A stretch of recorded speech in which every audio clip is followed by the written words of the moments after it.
ठुकराहा गांव के इस प्रांगण में आपसे मिलने का, आपसे परिचय करने का और आपकी परेशानियों के, जीवन के परेशानियों के बारे में कुछ सुनने और सीखने का जो अवसर आपने दिया है, उसके लिए मैं आपका शुक्रगुजार हूँ। आपके भरोसे के लिए भी और इस सम्मान के लिए भी। मैं बंगाल में 2 साल रहा हूँ, बंगाली समझता हूँ, बोल नहीं सकता हूँ लेकिन बंगाली समझता हूँ। 2019 से 2021 तक 2 साल बंगाल में रहे। वहाँ बांग्लादेश से आए हुए शरणार्थियों की स्थिति बहुत बड़ी है, क्योंकि ज्यादातर लोग जो बांग्लादेश से आए उसमें करीब 90% लोग बंगाल में ही रह गए। वहाँ उनकी जो स्थिति है, ज्यादातर लोग दलित समाज के हैं, जिनको वहाँ नाम शूद्र या मथुआ कम्युनिटी का बताया जाता है। करीब 2 करोड़ लोग ऐसे हैं जो आपने कहा कि रातों रात तो सोए हिंदुस्तान में और जगह तो बांग्लादेश में, फिर पाकिस्तान में, फिर बांग्लादेश में हो गया, क्योंकि वहाँ पर करीब 1 दिन में लोग वहाँ से नहीं आए हैं। मुझे पता नहीं है कि आप लोग यहाँ पर कब आए, लेकिन बंगाल में करीब 20 साल तक लोग बांग्लादेश से आते रहे हैं। और एक सरकार ने वहाँ पर रिलीफ एंड रिहेबिलिटेशन पूरा का पूरा एक डिपार्टमेंट ही चलता है, सिर्फ इसी चीज के लिए कि जो लोग बांग्लादेश को छोड़कर आए हैं उनको भारत की व्यवस्था से कैसे जोड़ा जाए और कैसे उनके जीवन को आसान बनाया जाए। उनका एक अपना अलग संघर्ष है, जो पूरा CA NRC का संघर्ष है, वो भी उससे जुड़ा हुआ है, वो अलग विषय है। लेकिन आपने जो बात यहाँ उठाई है, अभी पीछे बंगला समाज के कुछ लोग वहाँ बरंची बाजार में बता रहे थे, वहाँ के सरपंच जी ने बहुत सिंपल बात बताई कि भाई जो आए थे 1956 में, शायद आप लोग आए थे 50 के दशक में, अब तो ज्यादातर लोग वो जिंदा ही नहीं है। जो लोग भी यहाँ रह रहे हैं वो तो यहीं के वासी हैं, यहीं उनका जन्म हुआ है, यहीं उन्होंने शिक्षा दीक्षा ली है, यहीं पर रोजी रोटी है, पूरे के पूरे इसी देश के हैं। उनके पास जमीन भी है, मेरे साथ में बैठे हुए हैं द्विवेदी जी। मैं इनसे जानने समझने का प्रयास कर रहा था, ये बिहार सरकार में कैबिनेट सेक्रेटेरिएट में IAS अफसर थे, इनसे मैं जानने का प्रयास कर रहा था कि ये विषय क्या है। इन्होंने बताया कि जमीन तो दे दी गई है, रैयती का अधिकार नहीं, मतलब आप उसको खरीद बेच नहीं सकते हैं। मेरे लिए ये समझ से परे है। जब जमीन आपके पास है ही, आप उसके मालिक हैं, तो मालिकाना हक देने में दिक्कत क्या है? तो आपके साथ बैठ के समझेंगे कि सरकार का तर्क इसमें क्या है, वो क्यों नहीं देना चाहते हैं। अगर द्विवेदी जी के पास कोई जानकारी है तो आप चाहे तो साझा कर सकते हैं। सरकार क्यों नहीं? राजस्व और भूमि सुधार विभाग का एक संकल्प है कि जिन लोगों को जमीन बंदोबस्ती के माध्यम से मिलती है उन पर उनका अधिकार तो होगा, परंतु वो उसको बेच नहीं सकते। एक स्पेशल रूल है, या सभी लगभग आवाज रुक टेनेंसी एक्ट, उसी तरह संथाल परगना में संथाल परगना टेनेंसी एक्ट, वहां पर तो कोई भी अपने जमीन को नहीं बेच सकता है। छोटानागपुर में जमीन उसी जिला के लोग कलेक्टर के परमिशन से बेच सकते हैं, लेकिन यह बहुत सही नहीं है। सही इसलिए नहीं है कि आपको जब अधिकार मिलता है तो जरूर कोई न कोई कारण से आप उस व्यक्ति को ट्रांसफर करते हैं। तो जो सीमित अधिकार है, जैसे हमारे यहाँ के रिफ्यूजी लोगों को अगर वह जमीन दी गई और यह कहा गया कि आप नहीं बेच सकते हैं, तो इसमें एक लकुना है। क्यों नहीं कलेक्टर, SDO या अंचल अधिकारी को प्राधिकृत किया जाए कि अगर उनके बेटी की शादी हो, उनको कुछ किया जाए, तो ऐसे प्रावधानों को लचीला बनाकर विकट परिस्थिति में किसी संपत्ति को बेचना स्थानांतरण करने का अधिकार होना ही चाहिए। और हम इस बात को हमारे नेताजी या प्रशांत जी ने, हम लोग नोट करते जा रहे हैं आपकी परेशानियों को, और समय आने पर हम लोग इसका समाधान जरूर करेंगे। इसके लिए अगर संघर्ष करने की भी जरूरत पड़ेगी तो हम लोग करेंगे। तो बाकी बात प्रशांत जी से। क्योंकि मुझे ये बात पिछले 4-5 दिनों में कई लोगों ने बताई है जैसा द्विवेदी जी बता रहे हैं, मैं इस पद यात्रा में क्यों निकला, ताकि गांव-गांव जाकर स्वयं से लोगों से मिलूं, आपके जीवन स्थिति को देखूं, समझूं, ये जानने का प्रयास करूं कि आपके यहाँ क्या समस्या है। और हर पंचायत की एक अलग अपनी समस्या है, हर शहर की अपनी समस्या है।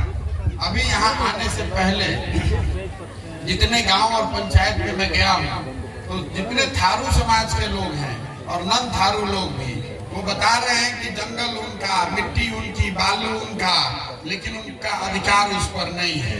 वो इंदिरा आवास योजना बनाने अगर उनको मिल भी जाए तो उसको बनाने के लिए वो बालू नहीं ले सकते हैं।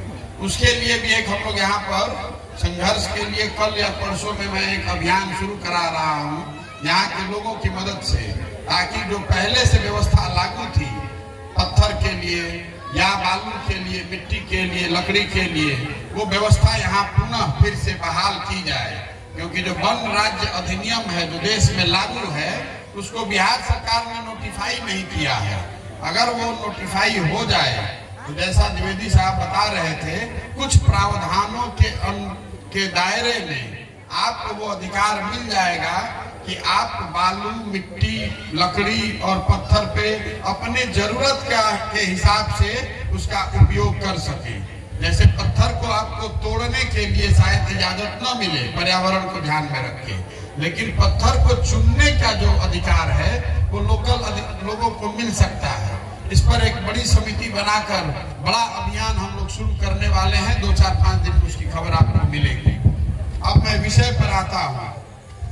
जैसा कि आपको पता है, ये एक संकल्प लिया है, ये काम शुरू किया है, 3500 किलोमीटर पैदल चलने की बात है। एक बार भितिहरवा आपके बगल के जो प्रखंड है गौनाहा, वहां से चलना शुरू किया है और आने वाले कई महीनों, सालों, 1-1.5 साल तक पैदल चल के बिहार के हर गांव, हर शहर, हर प्रखंड में पहुंचने का प्रयास है, ताकि लोगों की समस्याओं को समझा जा सके, लोगों की स्थिति को सही मायने में समझा जाए। ऐसा क्यों जरूरी है? क्योंकि आप हर 2 साल 3 साल पर वोट देते हैं। वोट देते हैं ना सबको, वोट देते हैं, सत्ता बदल जाती है, नेता बन गए, मंत्री बन गए, मुख्यमंत्री बन गया, कोई प्रधानमंत्री बन गया। उनसे जाकर अगर बात करेंगे तो आपको बताएंगे कि हमने तो सारा काम कर दिया, विकास हो गया। आप नीतीश कुमार जी से जाकर बात कीजिए तो बताएंगे कि बिहार में प्रशांत जी कुछ बाकी नहीं है, सब कुछ हमने 17 साल में कर दिया। लेकिन जमीन पर जब आप आते हैं तो आपको स्थिति बिल्कुल उलट दिखती है। लोग परेशान हैं, विद्यालय नहीं है, अस्पताल नहीं है, रोजगार नहीं है, रहने की जगह नहीं है, नालियों में, गलियों में पानी भरा हुआ है, कीचड़ भरा हुआ है। आप जैसे अलग अलग जो छोटे ग्रुप हैं, इनकी अपनी समस्याएं हैं। ऐसे हर पंचायत में, हर शहर में मेरा ये अनुभव है कि हर व्यक्ति की, हर समाज की अपनी समस्या है, इसको समझने की जरूरत है। इसीलिए ये पदयात्रा का संकल्प करके चले हैं, ताकि लोगों के बीच जाकर लोगों की मदद से ही ये समझ बनाई जाए कि अगर कल मौका मिलता है तो कौन कौन सी चीजें ऐसी हैं जिसको करने की जरूरत है। दूसरी बात, भैया इधर आ जाइए, कैमरा वाले इधर आ जाइए।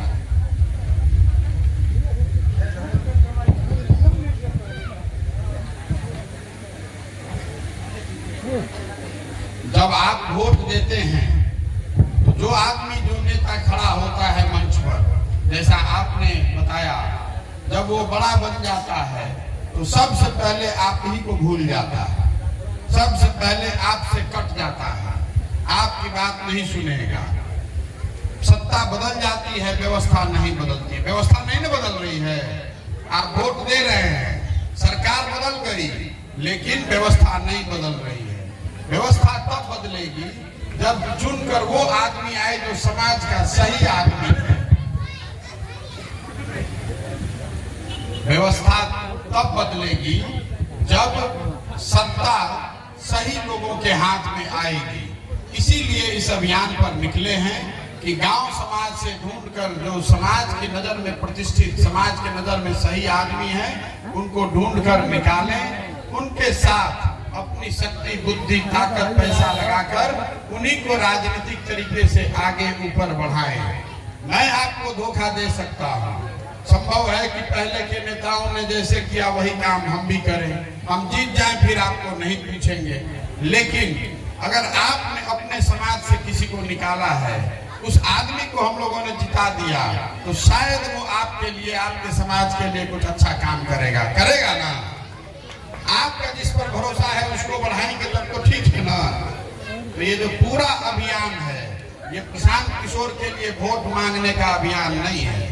चुनाव तो अभी है ही नहीं, वोट नहीं मांग रहे हैं। आपसे ये मांग रहे हैं कि आपकी नजर में जो आदमी सही है, जो आपकी नजर में, आपकी समझ में ऐसा व्यक्ति है जिसके आगे बढ़ने से आपके समाज का, आपके परिवार का भला हो सके, ऐसे आदमी की पहचान करने में मदद कीजिए।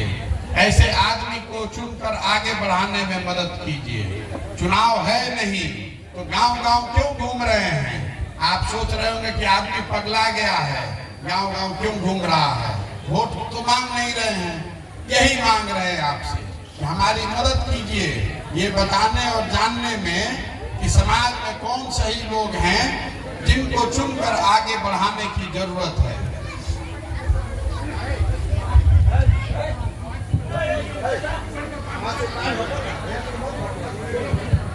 हुए हैं, कुछ लोगों ने मोदी जी को वोट दिया होगा, कुछ लोगों ने नीतीश कुमार को वोट दिया होगा, कुछ लोगों ने लालू जी की पार्टी को वोट दिया होगा। दिए हैं ना? मोदी जी को आपने वोट दे दिया। सरसों तेल कितना में मिल रहा है? 200 रुपए में मिल रहा है ना लीटर में। सरसों तेल का भाव 200 रुपए लीटर है ना। सिलेंडर 1300 रुपए में मिल रहा है ना। तो एक बार और जाकर वोट दे दीजिएगा, तो अगली बार सिलेंडर के लिए 2000 रुपया देने के लिए तैयार रहेंगे। बिना सोचे समझे हम आप जब वोट दे रहे हैं, उसी का परिणाम है कि ये स्थिति सुधर नहीं रही है। तो समाज को ये बताने निकले हैं कि वोट का जो अधिकार है, उसका जब आप प्रयोग करते हैं तो सोच समझ कर कीजिए। अपना स्वार्थ, अपने और अपने समाज का स्वार्थ देकर वोट दीजिए। जाति के नाम पर, धर्म के नाम पर, झंडा देखकर, बैनर देखकर, किसी का फोटो देखकर आप वोट जब कर देते हैं, तो जिसको वोट मिल गया वो राजा हो गया, वो हेलीकॉप्टर पे चलेगा और आप और आपका बच्चा जमीन पर चलेगा। चल रहा है ना? नौकरी नहीं मिल रही है। जो गरीब का बच्चा है उसको नौकरी नहीं मिलेगी। जो लड़का जिसका बाबूजी विधायक है, जिनके बाबूजी मंत्री हैं, वो पढ़ाई करे चाहे नहीं, उनको नौकरी मिल जाएगी। यहाँ जितने लोग बैठे हुए हैं, आपका बच्चा अगर 10वां पास हो, उसको नौकरी मिलेगी? 10वां पास लड़के को नौकरी मिलेगी? नहीं मिलेगी। लालू जी का लड़का 10वां पास नहीं है, लेकिन वो मुख्यमंत्री का दावेदार है ना भाई? बदलना चाहिए कि नहीं? बताइए, बदलना चाहिए कि नहीं? जोर से बोलिए। लालू जी का लड़का मुख्यमंत्री बने, उससे हमको दिक्कत नहीं है।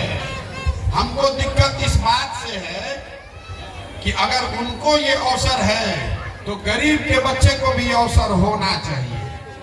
होना चाहिए ना? इसीलिए निकले हैं कि अगर आपने किसी को चुन लिया, बताया कि नहीं भैया ये आदमी अच्छे हैं, इसके पास पैसा नहीं है, साधन नहीं है, तो हमको बताइए, उस आदमी का हाथ पकड़ के बढ़ाने की जिम्मेवारी हमारी है। हम उसको आगे बढ़ाएंगे। अगली बार जब आप वोट दें तो आपसे हाथ जोड़कर विनती करने आए हैं, अपने बच्चों का चेहरा देखकर वोट कीजिए। वोट उस प्रशांत किशोर को नहीं चाहिए, वोट नीतीश कुमार, लालू यादव, मोदी को नहीं पड़ना चाहिए। वोट पड़ना चाहिए बिहार के बच्चों के अच्छे भविष्य के लिए। ऐसे लोगों को वोट पड़ना चाहिए जो बच्चों के लिए शिक्षा की व्यवस्था करें। ऐसे लोगों को वोट पड़ना चाहिए जो यहाँ अस्पताल बनवाएं, जो यहाँ रोजगार का साधन उपलब्ध कराएं। यहाँ जितने माता बहनें बैठी हुई हैं, आपके परिवार से लोग बाहर काम करने जाते हैं ना, गए हुए हैं ना बाहर बिहार के, आपके गांव में, डोगराहा में या बगल के गांव में कोई गुजरात से आकर काम कर रहा है? कोई कर रहा है काम? केरल से, तमिलनाडु से कोई आकर यहाँ काम कर रहा है? नहीं कर रहा है। तो यहाँ के लड़के, आपके घर का आदमी क्यों जाता है गुजरात, क्यों जाता है केरल, तमिलनाडु, पंजाब, कश्मीर, क्यों जाता है? इसलिए जा रहा है कि यहाँ पर 10,000 15,000 रुपए का भी रोजगार नहीं है। नहीं है ना? यहाँ पर बगल में स्टेशन है नरकटिया, हमको कोई ले गया दिखाने, वहां ट्रेन में जैसे बोरा भरा जाता है वैसे नए लड़के 18 साल 20 साल के लड़के भर के जा रहे हैं, जानवरों से भी बदतर स्थिति में, 15,000 20,000 रुपए के नौकरी के लिए, 15,000 20,000 के रोजगार के लिए। आप जरा समझिए, जब आपका बच्चा छोटा होता है उसको आप 10 साल 15 साल पेट काट के पढ़ाते हैं, खिलाते हैं, जब वो जवान हो गया तो अब मजदूरी करने के लिए दूसरे जगह चला गया। अब साल दर साल आपसे उसका मुलाकात नहीं होने वाला है। साल में एक बार आता है, छठ में, दुर्गा पूजा में, कभी 20 दिन 25 दिन के लिए आया, पूरे साल वापस फिर आने वाला नहीं है। जब तक शरीर में ताकत है, 40 साल 45 साल 55 साल तक लड़के बाहर काम कर रहे हैं और वहां से पैसा भेजते हैं तो आपका परिवार चलता है। जिस दिन थक जाएगा वो वापस आएगा और उस घर में फिर जो नया लड़का है वो बाहर जाएगा। हो रहा है ना? ये पिछले 30 40 50 साल से हो रहा है ना। जब दूसरे किसी राज्य के लड़के यहाँ नहीं आ रहे हैं तो बिहार के लड़के भी बाहर नहीं जाने चाहिए। इसीलिए मैंने संकल्प लेके कहा है कि अगर मौका मिला तो 6 महीने से साल भर के भीतर भीतर जितने लड़के, बाकी सब काम पीछे, सबसे पहला काम 6 महीने से साल भर के भीतर जितने लड़के बिहार के बाहर 10,000 15,000 20,000 रुपए के लिए मजदूरी कर रहे हैं उनको वापस बुलाकर यहीं पर उनके रोजगार की व्यवस्था की जाएगी। और अगर नहीं किए तो मेरा कार्ड आपको दे के आज बांट रहे होंगे, मेरी गर्दन पकड़ लीजिएगा। जो लोग आपको बताएंगे कि ये हो नहीं सकता है उनको कुछ पता नहीं है। जब दूसरे राज्यों में ये व्यवस्था है तो बिहार में क्यों नहीं? होना चाहिए ना, होना चाहिए ना। और जोर से बोलिए। जितनी यहाँ माताएं बहनें बैठी हैं, आप दुर्गा के उपासक हैं, एक बार वीरांगना के तरह अगला बार जब वोट दीजिएगा तो अपने परिवार के जो पुरुष हैं जो बाहर चले गए हैं उनको वापस लाने के लिए एक बार वोट दीजिए। देखिए कि आपको कैसे बिहार में स्थिति बदलती है, एकदम निश्चित बदलेगी। कौन नहीं चाहता है कि उसका बेटा, उसका हस्बैंड, उसका भाई, उसका पिताजी यहीं पर घर पे रहे? कौन नहीं चाहता है? ये होना चाहिए, ये निश्चित तौर पर करके दिखाया जाएगा। और दूसरी बात, चाहे लड़का गरीब का हो या अमीर का, अगर राजनीति में आना चाहता है, अगर उसमें क्षमता है, विधायक बन सकता है, मंत्री बन सकता है, मुखिया बन सकता है, जिला पार्षद बन सकता है, तो पैसे के अभाव में या इस चीज के लिए कि उसके पिताजी विधायक नहीं थे, उसके पिताजी मुख्यमंत्री नहीं थे, इसलिए वो लड़का आगे न बढ़े, ये संभव नहीं है। उसको चुनकर हमारे पास भेज दीजिए, उसको अपनी ताकत से आगे हम बढ़ाएंगे। हमारे बाबा बैलगाड़ी चलाते थे, हमारे पिताजी ने हमको पढ़ाया तो हम आज के सामने खड़े होकर इतनी बड़ी बड़ी बात कह रहे हैं।